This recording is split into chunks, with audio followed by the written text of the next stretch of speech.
성령이여 임하소서. 성령이여 임하소서. 성령이여 임하소서. 지금 내게 임하소서. 성령이여 임하소서. 성령이여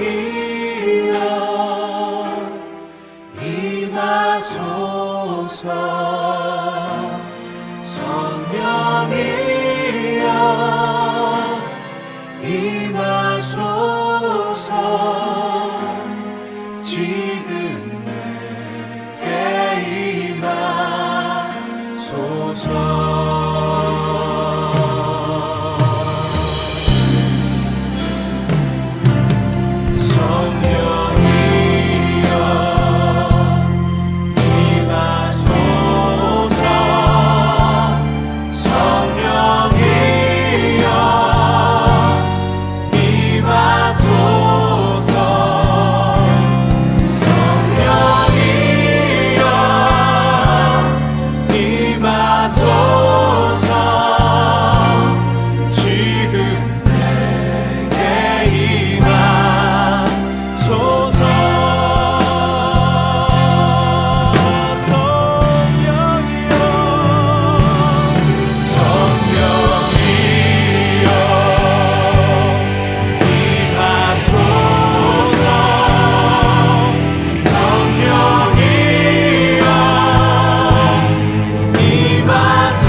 성령이여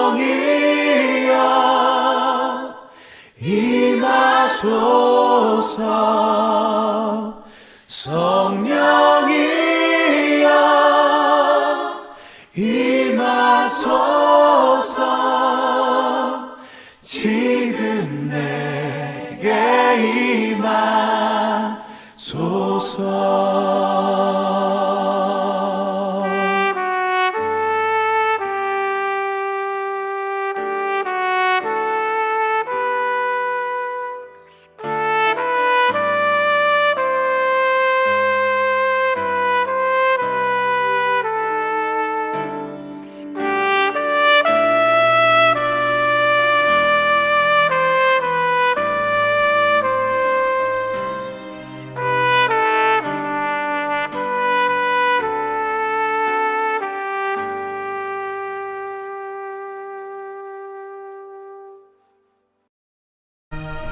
믿는 무리가 한 마음과 한 뜻이 되어 모든 물건을 서로 통용하고 자기 재물을 조금이라도 자기 것이라 하는 이가 하나도 없더라. 사도들이 큰 권능으로 주 예수의 부활을 증언하니 무리가 큰 은혜를 받아 그 중에 가난한 사람이 없으니 이는 밭과 집 있는 자는 팔아 그 판 것의 값을 가져다가 사도들의 발 앞에 두매 그들이 각 사람의 필요를 따라 나누어 줍니다. 그부르에서 난 레위족 사람이 있으니 이름은 요셉이라. 사도들이 일컬어 바나바라 하니 번역하면 위로의 아들이라. 그가 밭이 있음에 팔아 그 값을 가지고 사도들의 발 앞에 두니라. 4차 산업혁명 시대가 도래하면서 공유경제라는 단어가 떠오르게 되었습니다. 공유경제란 말 그대로 물품이나 서비스를 빌려 쓰고 또 함께 쓴다는 의미를 가지고 있습니다. 집과 빈방을 서로 나누었습니다. 여행자들에게 자신의 집을 빌려주기도 합니다. 그리고 차량을 서로 나누어 쓰지요. 요즘에는 전동 킥보드 같은 것을 공유 형태로 사용하기도 합니다.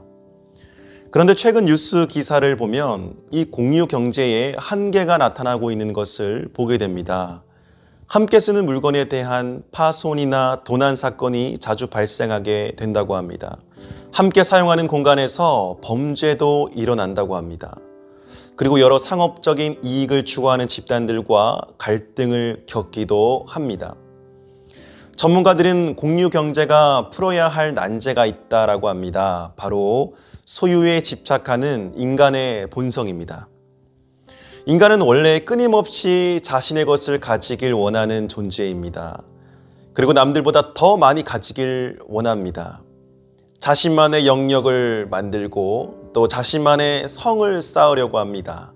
이것은 원래부터 가지고 있었던 인간의 본성입니다. 성경에서는 이러한 인간의 본성이 죄의 속성과 연결되어 있다라고 합니다. 태초부터 우리에게 주어진 모든 것은 다 하나님의 것입니다. 하나님의 은혜로 모든 것이 주어졌습니다.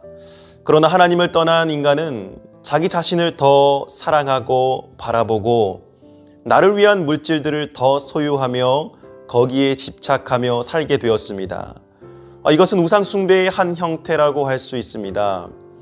오늘날 뉴스에 나오는 많은 소식들, 뇌물을 받고 불의로 재물을 취하는 모든 것들이 이러한 악한 본성에서 비롯된 것이라고 할 수 있습니다.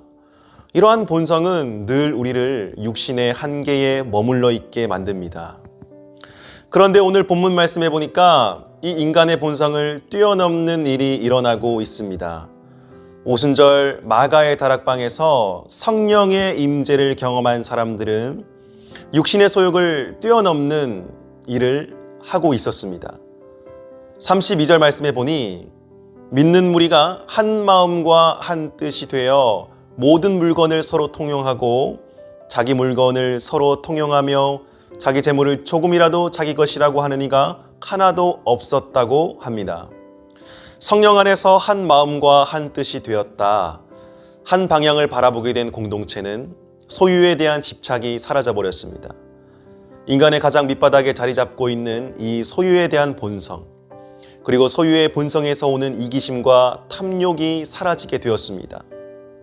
오히려 소유하는 것보다 나의 것을 나눠주는 것에 더 큰 기쁨을 누리게 되었습니다. 여러분, 상식적으로 잘 이해가 가지 않죠? 어떻게 이들이 이런 행동을 하면서 변하게 된 것일까요? 이어지는 33절 말씀을 보니 이들이 큰 은혜를 받아서 그렇게 된 것이라 나와 있습니다. 은혜를 받으면 마음이 열립니다. 그리고 생각이 여유로워집니다. 은혜를 받아야 사람은 변화될 수 있습니다.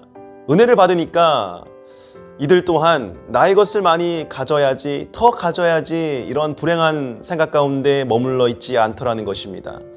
초대교회 당시 그들이 무엇의 은혜를 받았는지 구체적으로 들여다보니 사도들이 전한 말씀에서 오는 은혜였습니다. 그들이 전한 말씀이 무엇이었느냐? 단순히 사람을 도와주고 나누면 잘되고 복을 받는다는 이야기가 아니라 예수님의 부활에 대한 복음의 메시지였습니다. 예수님께서 이 땅에 오셔서 십자가에 달려 죽으시사 우리의 모든 죄를 사하시고 3일 만에 부활하심으로 어둠의 권세를 이기셨다는 복음의 메시지였습니다. 바로 이 기독교의 핵심인 복음의 메시지, 이 사실을 들었는데 이 은혜가 너무나 커서 자신의 소유를 나누며 서로 한 마음과 한 뜻이 되었다는 것입니다. 이 복음을 들음과 마음을 움직이는 이 은혜 사이에 무엇이 있었을까요? 바로 성령의 임재가 있었습니다. 그들에게 성령이 임했기 때문에 이 복음의 메시지가 은혜로 다가오게 된 것입니다. 교회에서 우리가 은혜를 받았다라는 말을 많이 씁니다. 이 은혜가 없으면 심령이 매우 메말라 가죠. 힘듭니다.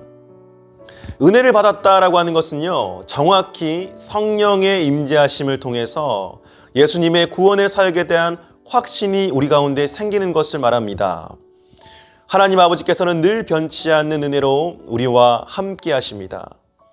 그러나 육신의 소욕 가운데 이끌림 받는 사람들은 그 변치 않는 은혜를 누리기가 힘이 듭니다. 하지만 하나님께서는 성령의 능력으로 말미암아 우리가 그 은혜를 누리는 것을 가능케 하셨습니다. 성령이 임하시면 죄와 사망의 법에서 벗어나 성령의 법을 따르게 됩니다. 성령의 법에 따르면 이 세상 모든 것이 다 하나님의 은혜로 보입니다. 은혜의 폭포수 가운데 있는 자신의 모습을 발견하게 됩니다. 초대교회의 구체적인 그 변화는 계속해서 이어지는 말씀에 나오죠. 34절 말씀에 가난한 사람이 없었다고 합니다. 성령의 감화감동하심을 따라 자신의 소유를 사도들의 발 앞에 놓았고 사도들은 각 사람의 필요에 따라 그것을 나누어 주었습니다. 그 대표적인 인물로 바나바를 소개하고 있습니다. 바나바도 성령의 임재하심을 따라 자신의 밭을 팔고 그 값을 사도들의 발 앞에 놓았다고 합니다. 이렇게 변화된 바나바는 회심한 바울을 예루살렘 교회에 소개시켜주는 일에 쓰임받게 되었고 또 바울과 함께 선교 여행을 통해서 복음을 전하는 그 귀한 사역을 감당하게 됩니다. 사랑하는 여러분, 우리도 성령의 임재하심을 통해 변치 않는 하나님의 은혜를 누리시기를 주님의 이름으로 간절히 축복합니다. 사람의 생각을 뛰어넘는 강력한 하나님의 일하심이 우리를 통해 나타나게 될 것입니다. 또한 우리 자녀들에게도 그러한 은혜가 있기를 바랍니다. 성령의 임재를 통해 하나님의 은혜를 깨달은 자녀들은 마음이 더 넓어지고 여유가 생기게 될 것입니다. 나만의 것을 챙기기 위해 경쟁적인 공부를 하는 것이 아니라 남에게 베풀며 하나님의 일에 쓰임받는 공부를 하게 될 것입니다. 하버드 대학교 교육대학원 교수로 재직 중인 조세핀 킴 교수는 오랜 시간 동안 하버드대 학생들의 학업 태도를 관찰했다고 합니다. 그 결과 공통점 하나를 발견했는데 그것은 바로 그들이 자신을 위한 공부가 아니라 남을 위한 공부를 하고 있더라는 것입니다. 내가 배운 것들을 필요로 하는 사람들에게 어떻게 하면 이 배운 것을 빨리 적용해서 베풀 수 있을까? 거기에 대해서 먼저 고민한다는 거예요. 자연스럽게 열정과 집중력이 생기게 될 수밖에 없는 것입니다. 이것은 바로 하나님 나라의 공부 원리와도 같습니다. 모든 것의 주인 되시는 그 하나님을 바라보는 자들은 나의 것을 먼저 생각하는 것이 아니라 하나님께서 나를 통해 하실 일들을 먼저 생각하게 됩니다. 자연스럽게 이타적인 삶을 살게 됩니다. 먼저 그의 나라와 그의 의의를 생각하며 귀하게 쓰임받는 삶을 살아가게 됩니다. 바라기는 우리 자녀들에게 이와 같은 삶의 태도와 자세가 열리기를 간절히 바랍니다. 그리고 우리 어머니들에게도 오늘 말씀의 초대교회 성도들처럼 이 땅을 살아가면서 나의 재물을 얼마나 더 많이 모을까 고민하기보다 어떻게 하면 하나님의 일에 더 쓰임받을까를 먼저 생각하는 하늘의 귀한 은혜가 있기를 소망합니다.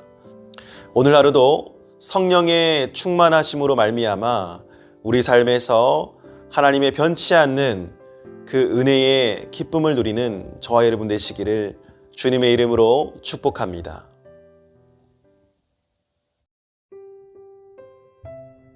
사랑이 많으신 하나님, 늘 말씀 가운데 하늘 양식으로 우리를 먹여주시니 감사드립니다.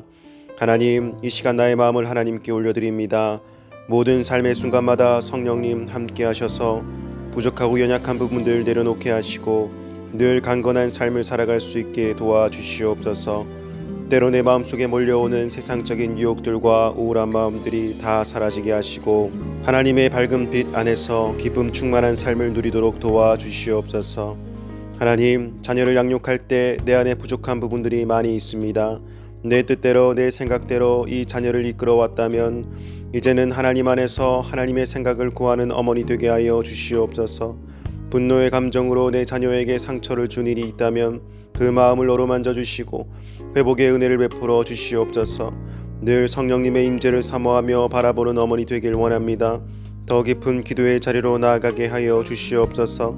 성령의 은사를 허락하여 주시옵소서. 하나님과 친밀한 교제를 누리게 하소서. 점점 믿음이 자라고 굳건해지도록 도와주시옵소서. 자녀를 바른 길로 이끌 수 있도록 기독교적 세계관과 가치관으로 먼저 무장되는 부모가 되게 하여 주시옵소서. 바라기는 성령의 임재하심을 통해 하나님의 변함없는 은혜를 누리는 자 되길 원합니다. 하나님의 변함없는 은혜 가운데 자존감이 회복되고 하나님께서 나에게 맡기신 사명을 명확히 바라볼 수 있게 하여 주시옵소서. 하나님, 이 코로나 시기에 많이 지치고 힘들어하는 어머니들이 있다면 위로와 평안을 허락하여 주시옵소서. 그저 이 시기가 지나가도록 기다리는 것이 아니라 하나님께서 보여주시는 미래를 기대하는 마음으로 명확하고 구체적으로 준비할 수 있는 어머니 되게 하여 주시옵소서. 상황을 돌파하며 더 크신 하나님의 섭리가 베풀어지길 원하오니 주여 함께하여 주시옵소서.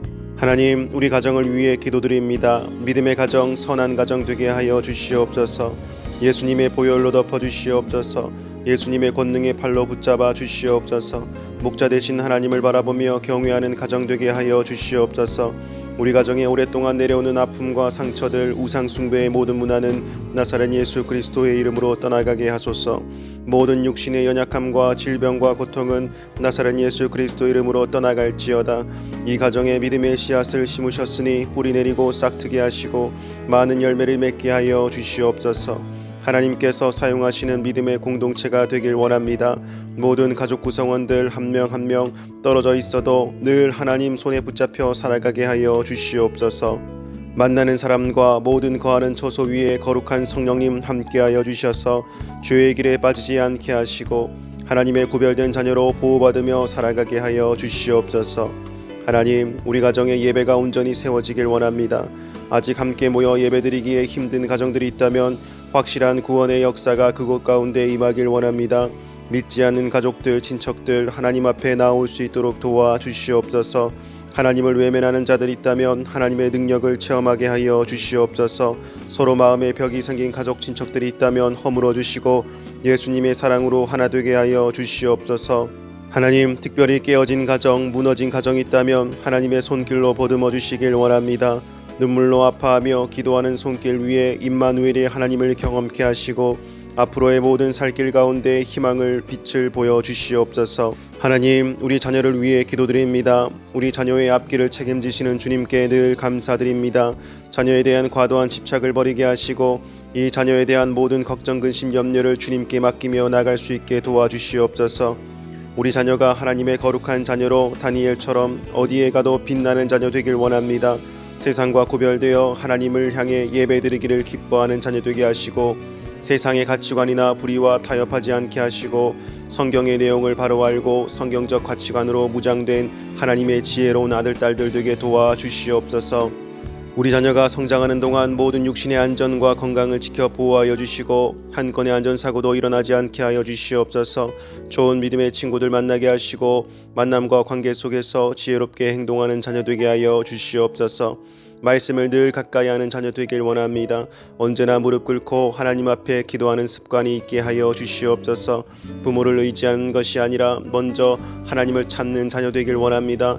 하나님과 친밀한 사귐이 있게 하시고 성령의 임재로 말미암아 깊은 말씀의 은혜를 깨달으며 일평생 함께 하시는 예수 그리스도를 명확히 바라보게 하여 주시옵소서. 우리 자녀의 학업 가운데 함께 하여 주시옵소서. 하늘의 지혜와 지식을 한없이 부어주시고 원하는 학교 직장을 허락하여 주셔서 그곳에서 하나님을 더욱 높이며 살아가게 하여 주시옵소서. 입시와 취업을 준비하는 자녀들에게 성실함과 인내심을 허락하여 주시고 좋은 결과로 응답하여 주시옵소서. 수고하고 노력한 모든 일들을 하나님 안에서 좋은 결과로 누리게 하여 주시옵소서. 하나님, 우리 자녀가 좋은 배우자, 믿음의 배우자 만나길 원합니다. 하나님께서 이루게 하시는 믿음의 선한 가정 이루어 이 땅에 하나님의 나라를 이루어가는 축복을 누리게 하여 주시옵소서. 군복무 중인 자녀들 군대에서도 안전하게 훈련 잘 받을 수 있도록 도와주시고, 해외 나가 있는 자녀들 안전하게 지켜주셔서 그곳에서도 건강하게 잘 생활할 수 있도록 함께 동행하여 주시옵소서. 하나님, 이 땅의 교회를 위해서 기도드립니다. 코로나로 인해 많이 힘들어진 상황입니다. 특별히 이 땅의 교회를 다시 회복시켜 주시옵소서. 주저앉아 있는 교회들이 있다면 힘을 내어 하나님을 향하여 부르짖게 하여 주시옵소서. 기도의 불씨를 일으켜 주시옵소서. 성도들의 마음속에 성령의 불길이 일어나게 하여 주시옵소서. 모든 인본주의는 떠나가고 오직 하나님만 경외하며 말씀에 순종하는 교회 되게 하여 주시옵소서. 교회 안에 가정스러운 말들과 행위들은 다 사라지게 하시고 오직 하나님의 은혜만을 서로 나누는 믿음의 공동체 되게 하여 주시옵소서. 어려운 성도들을 서로 위로하고 가난하고 소외된 자들을 돌아보며 예수 그리스도의 사랑으로 이 땅을 품는 교회 되게 하여 주시옵소서. 또한 회개의 영을 부어 주시옵소서. 하나님 앞에 통회하고 자복하며 신실함을 회복하는 교회 되게 하여 주시옵소서. 잘못된 부분이 있다면 고치게 하시고 돌이키게 하시고 세상의 빛과 소금으로서의 역할을 잘 감당하는 교회 되게 하여 주시옵소서. 무엇보다도 마지막 때를 잘 준비하는 교회 되길 원합니다. 세월이 약해져 갈수록 하나님의 온전한 뜻이 무엇인지 깨달아 그 길을 걸어가며 많은 사람들을 옳은 길로 돌아오게 하는 교회 되게 하여 주시옵소서. 하나님, 이 나라와 민족을 위해 기도드립니다. 이 나라 안의 모든 불의와 탐욕의 문화는 예수님 이름으로 떠나게 하여 주시옵소서. 백성들이 아파하고 힘들어할 때에 그 소리에 귀를 기울이는 위정자들 되길 원합니다. 자신의 이익만을 내세우거나 거짓으로 물질을 모으며 탐욕에 물들지 않게 하여 주시옵소서. 정직한 마음을 허락하여 주시옵소서. 성실함을 허락하여 주시옵소서. 믿음의 위정자들을 세워주셔서 이 나라에 하나님의 거룩한 통치가 임하게 하여 주시옵소서. 하나님, 이 땅에 버려지는 아이들이 많이 있습니다. 낙태로 인해 버려지고 부모의 학대로 인해 버려지고 가정의 해체로 인해 버려지는 아이들이 많이 있습니다. 그들을 불쌍히 여겨주시고 껴안아 주시옵소서. 부모에게 버림받았으나 오직 하늘아버지는 그들을 품에 안아주시고 그들의 인생을 책임져 주실 줄 믿습니다. 늘 도움의 손길을 베풀어 주시며 함께하여 주시옵소서. 하나님, 이 땅의 각종 강력범죄가 사라지게 하여 주시옵소서. 악한 마음, 음란한 마음으로 사람들을 범죄의 길로 빠뜨리는 모든 악한 사탄 마귀의 괴계는 나사렛 예수 그리스도 이름으로 떠나갈지어다. 이 땅에 하나님의 통치가 더욱 굳건하게 하여 주시옵소서. 모든 어두운 곳에 하나님의 선한 빛을 비추어 주시옵소서. 하나님의 공의와 사랑이 충만한 나라 되게 하여 주시옵소서. 하나님, 이번 한 주간의 시간도 우리를 지켜주시기를 원합니다. 모든 상황 속에서도 감사하며 성령의 능력을 행하며 살아가는 어머니들 되게 하여 주시옵소서. 늘 함께 하실 줄 믿사오며 감사드리며 예수님 이름으로 기도드립니다. 아멘.